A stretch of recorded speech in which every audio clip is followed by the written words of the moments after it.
తెలంగాణ రాష్ట్ర వ్యాప్తంగా నేడు రేపు ఎల్లుండి భారీ నుంచి అతి భారీ వర్షాలు కురిసే అవకాశం ఉన్నట్లుగా వాతావరణ శాఖ పేర్కొంది. మరి ఏ జిల్లాలలో ఎంత మేరకు వర్షపాతం నమోదయ్యే అవకాశాలున్నాయి ఏంటి అనేది కూడా తెలుసుకుందాము. మనతో పాటు వాతావరణ శాఖ అధికారి ధర్మరాజ్ గారు ఉన్నారు.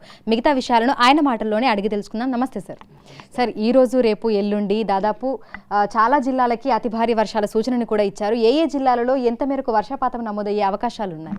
ప్రస్తుతం కనుక చూసుకున్నట్లయితే వాతావరణ సూచికలుగా ఉన్నటువంటి ప్రస్తుతం సినాప్టిక్ కండిషన్ కనుక చూసుకున్నట్లయితే ప్రస్తుతం ఈశాన్య బంగాళాఖాతంలో ఒక ఉపరితల చక్రవాకం అనేది కొనసాగుతుంది. ఇది రానున్న కొన్ని గంటల్లో ఇది అల్పపీడనంగా మారి దీనికి అనుసంధానంగా ఒక ద్రోణి కూడా ఇటు ఉత్తర ఆంధ్ర నుంచి మన తెలంగాణ రాష్ట్రం వైపుగా కదిలే అవకాశం కూడా కనిపిస్తుంది. ఎప్పుడైతే ఇది అల్పపీడనంగా ఏర్పడుతుందో అప్పుడు మన తెలంగాణ రాష్ట్రం మీద తీవ్రతతో కూడినటువంటి వర్షం అనేది రాష్ట్రం అంతటా కూడా నమోదయ్యే అవకాశం అయితే కనిపిస్తుంది. ముఖ్యంగా చూసుకున్నట్లయితే ఈరోజు కనుక చూసుకుంటే ఉత్తర తెలంగాణ జిల్లాలు అలాగే ఈ యొక్క ఆరెంజ్ హెచ్చరికలు అనేవి జారీ చేయడం జరిగింది.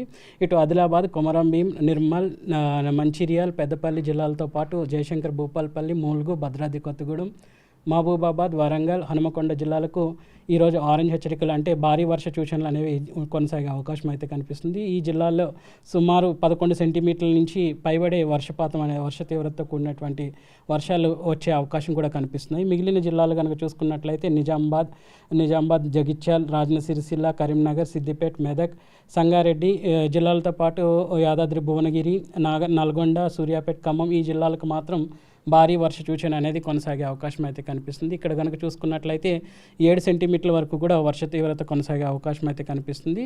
సో ఎల్లో కలర్ హెచ్చరికలు కూడా ఈ యొక్క జిల్లాలకు ఇవ్వడం జరిగింది. ఇంకా చూసుకున్నట్లయితే ఉమ్మడి మహబూబ్ నగర్ జిల్లాలకు మాత్రం సిటీతో కూడా తేలికపాటి నుంచి మోస్తారు వర్షాలు నమోదయ్యే అవకాశం కనిపిస్తుంది. అయితే జిహెచ్ఎంసీ పరిధిలో చూసుకుంటే ఈరోజు ఉదయం నుంచి కూడా మనకి క్లౌడీ వెదర్ కంటిన్యూ అవుతుంది. అక్కడక్కడ చిరుజల్లులు కూడా ఉన్నాయి. మరి సాయంకాలం సమయంలో పరిస్థితి ఏ విధంగా ఉండే అవకాశం ఉంది అంటారు? ఒక విధంగా చూసుకున్నట్లయితే ఈ యొక్క ఇందాక చెప్పినట్లుగా వాతావరణ సూచికలు ఉన్నటువంటి ఉపరితల చక్రవాకం ఏదైతే ఉందో ప్రస్తుతం ఇది రానున్న కొన్ని గంటల్లో అయితే అల్పపీడనంగా కొనసాగుతుంది, ఫామ్ అవుతుంది.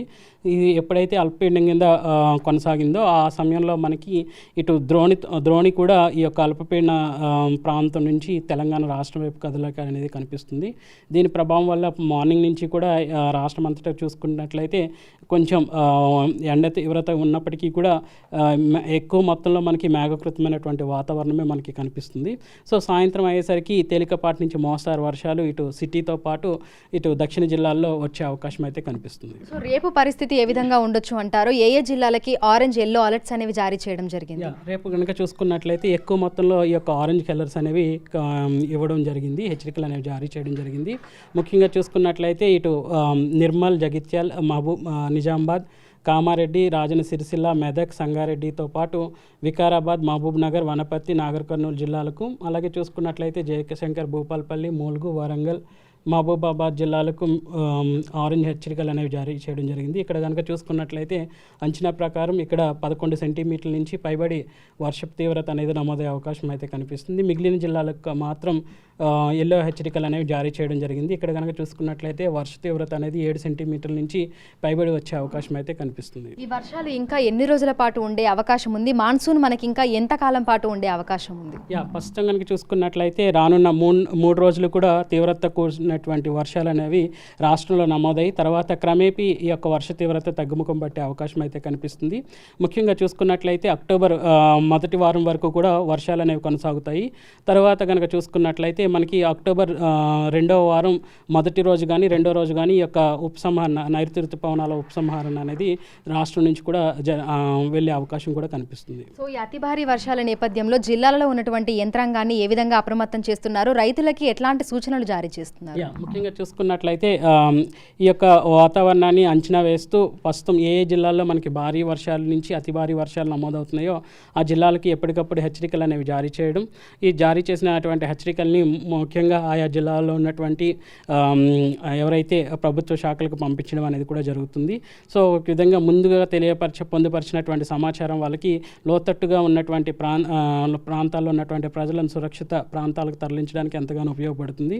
ఇంకా రైతాంగం రైతాంగానికి వచ్చేసరికి ముఖ్యంగా మనకి అగ్రికల్చర్ యూనివర్సిటీస్ నుంచి వచ్చేటువంటి సమాచారాన్ని స్వీకరించి ఈ యొక్క వాతావరణానికి సంబంధించినటువంటి సమాచారాన్ని కూడా అందులో పొందుపరచడం వల్ల ఈ యొక్క నివేదికలు కూడా రైతాంగానికి ఇటు ఆయా జిల్లా కలెక్టర్స్ కూడా ఎప్పటికప్పుడు అందజేయడం జరుగుతుంది. ముఖ్యంగా ఏ పంటలకైతే ఎక్కువ నీరు అనేది అవసరమో ఎక్కువ వర్షాలు వచ్చే అవకాశం ఉంది కాబట్టి నీరు తక్కువగా తీసుకునే పంటల్లో మాత్రం నీరును నిలవ ఉండకుండా చిన్న చిన్న కాలువల్లా తీసి నీరు ఎప్పటికప్పుడు వర్షపు నీరు ఎప్పటికప్పుడు బయటకు అనేది పంపిస్తూ ఉండాలి. అలాగే అధిక మొత్తంలో నీరు నిల్వ ఉన్న పంటలకైతే ఈ యొక్క నీరు ఈ వచ్చేటువంటి భారీ వర్షాల వల్ల వచ్చేటువంటి వర్షపు నీరు ఒక విధంగా ఉపయోగపడినప్పటికీ కూడా ఎక్కువ మొత్తంలో నీరు ఉండడం వల్ల కూడా పంట నష్టం వాటిల్లుతుంది. కాబట్టి నీరుకి ఎప్పటికప్పుడు నీరు ఈ పొలాల నుంచి బయటకు వెళ్ళే విధంగా చిన్న చిన్న కాలువలు అనేవి తీసుకోవడం అనేది చేయాలి. అలాగే చూసుకున్నట్లయితే ఎలక్ట్రానిక్ డివైజెస్కి వాటికి దూరంగా ఉండడం అనేది చేస్తుండాలి. ఇటు చూసుకున్నట్లయితే ఉరుములు మెరుపులతో పాటు ఈదురుగాల ప్రభావం కూడా ఉంటుంది కాబట్టి షార్ట్ సర్క్యూట్స్ అయ్యే అవకాశాలు కూడా ఎక్కువగా ఉంటాయి. కాబట్టి ఎప్పుడైతే నల్ల మబ్బు అనేది ఆకాశంలో చూసినప్పుడు రైతాంగం ముఖ్యంగా రైతులు మాత్రం ఈ యొక్క మబ్బులు చూసినప్పుడు మాత్రం ఎలక్ట్రానిక్ డివైజెస్కి దూరంగా ఉండటం, శిథిలమైనటువంటి భవనాల్లో కూడా ఆ యొక్క సమయాల్లో సేద తీరడం అనేది కూడా చేయకూడదు. ఎత్తైన చెట్ల దగ్గర కూడా నుంచొని సేద తీరడం అనేది కూడా చేయకూడదు. జిల్లాల వారీగా చూసుకుంటే ఆశించిన స్థాయిలో వర్షపాతం నమోదయ్యింది అంటారా, లేదంటే ఇంకా ఏ జిల్లాలైనా లోటు వర్షపాతంలో ఉన్నాయా? ముఖ్యంగా చూసుకున్నట్లయితే 4 జిల్లాలు మినహాయించి మిగిలిన 29 జిల్లాలు కూడా మనకి అధిక మొత్తంలోనే వర్షపాతం అనేది వచ్చిందనే చెప్పాలి. ఇప్పుడు వరకు కూడా చూసుకున్నట్లయితే తెలంగాణ రాష్ట్రం అంతటా కూడా సగటుకు కనుక చూసుకున్నట్లయితే 71 సెంటీమీటర్ వరకు కూడా వర్షం అనేది నమోదవ్వాలి. మనకి వచ్చినటువంటి వర్షపాతం కనుక చూసుకున్నట్లయితే మనకి సుమారు 89 సెంటీమీటర్ల వరకు కూడా వర్షపాతం అనేది నమోదైంది రాష్ట్రం మొత్తం కూడా. సో ఒక విధంగా చూసుకున్నట్లయితే సగటు కంటే కూడా అధికంగా 25% అధికంగా వచ్చింది. ముఖ్యంగా చూసుకున్నట్లయితే జయశంకర్ భూపాలపల్లి, అలాగే చూసుకున్నట్లయితే నల్గొండ, ఇంకా నిర్మల్, పెద్దపల్లి ఈ యొక్క జిల్లాల్లో మాత్రం వర్ష తీవ్రత అనేది కొనసాగుతుంది. తీవ్రత అనేది ఒక విధంగా చూసుకున్నట్లయితే 10% కంటే తక్కువగా ఈ యొక్క వర్ష తీవ్రత అనేది ఒక విధంగా ఉంది. బట్ రానున్న వర్షాలతో ఈ లోటు ఏదైతే 4 జిల్లాల్లో కొనసాగుతుందో ఆ జిల్లాల్లో కూడా లోటు అనేది పోతుందని చెప్పొచ్చు. Thank you sir, thank you so much. So Telangana రాష్ట్ర వ్యాప్తంగా చూసుకుంటే విస్తారంగా వర్షాలు అయితే కురుస్తున్నాయి. ఈ రోజు, రేపు, ఎల్లుండి భారీ నుంచి అతి భారీ వర్షాలు కురిసే అవకాశం ఉన్నట్లుగా కూడా అధికారులు అయితే తెలుపుతున్నారు. ఈ నేపథ్యంలోనే పలు జిల్లాలకి ఆరెంజ్, అదేవిధంగా పలు జిల్లాలకి ఎల్లో అలర్ట్స్ని కూడా జారీ చేయడం జరిగింది. సో ఈ రోజు 25వ తేదీన చూసుకుంటే ఆదిలాబాద్, కొమరంభీం, ఆసిఫాబాద్, నిర్మల్, మంచిర్యాల, పెద్దపల్లి, జయశంకర్ భూపాలపల్లి, ములుగు, హన్మకొండ, వరంగల్, మహబూబాబాద్, భద్రాద్రి కొత్తగూడెం ఈ జిల్లాలకైతే ఆరెంజ్ అలర్ట్స్ని అయితే వాతావరణ శాఖ జారీ చేసింది. ఈ జిల్లాలలో 11 సెంటీమీటర్లకు పైనే వర్షపాతం నమోదయ్యే అవకాశాలు ఉన్నట్లుగా కూడా తెలపడం జరిగింది. ఇక మిగతా జిల్లాలు చూసుకుంటే జగిత్యాల్, నిజామాబాద్, రాజన్న సిరిసిల్ల, కరీంనగర్, సిద్దిపేట, మెదక్, కామారెడ్డి, సంగారెడ్డి, యాదాద్రి భువనగిరి, జనగాం, సూర్యాపేట్, నల్గొండ, ఖమ్మం ఈ జిల్లాలకు భారీ వర్ష సూచనను అయితే జారీ చేస్తూ ఎల్లో కలర్ వార్నింగ్ని కూడా అధికారులు అయితే ఇవ్వడం జరిగింది. ఈ జిల్లాలలో మనకు 7 సెంటీమీటర్ల మీదే వర్షపాతం నమోదయ్యే అవకాశం ఉన్నట్లుగా కూడా తెలుపుతున్నారు. ఇక మిగతా అన్ని జిల్లాలలో కూడా తేలికపాటి నుంచి మోస్తరు వర్షాలు కురిసే అవకాశం ఉన్నట్లుగా కూడా వాతావరణ శాఖ పేర్కొంది. ఇక రేపు 26వ తారీఖున చూస్తే మనకి ఆదిలాబాద్, కొమరంభీం, ఆసిఫాబాద్, మంచిర్యాల, పెద్దపల్లి, కరీంనగర్, సిద్దిపేట, హన్మకొండ, జనగాం, మేడ్చల్ మల్కాజిగిరి, యాదాద్రి భువనగిరి, హైదరాబాద్, రంగారెడ్డి, నారాయణపేట్, జోగులాంబ గద్వాల్, నల్గొండ, సూర్యాపేట్, అదేవిధంగా ఇటు ఖమ్మం, భద్రాద్రి కొత్తగూడెం సో ఈ జిల్లాలకి భారీ వర్ష సూచన ఇస్తూ ఎల్లో కలర్ వార్నింగ్స్ని కూడా జారీ చేశారు. ఈ జిల్లాలలో మనకి భారీ వర్షాలు అంటే 7 సెంటీమీటర్ల మేరే వర్షపాతం నమోదవుతుంది.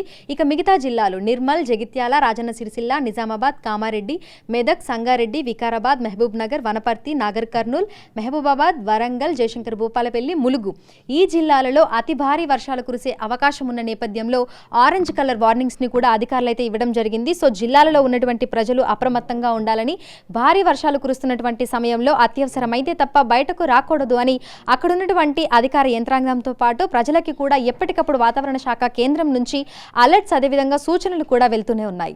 విడుదల వినోద్తో అంజుమ, బిగ్ టీవీ, హైదరాబాద్.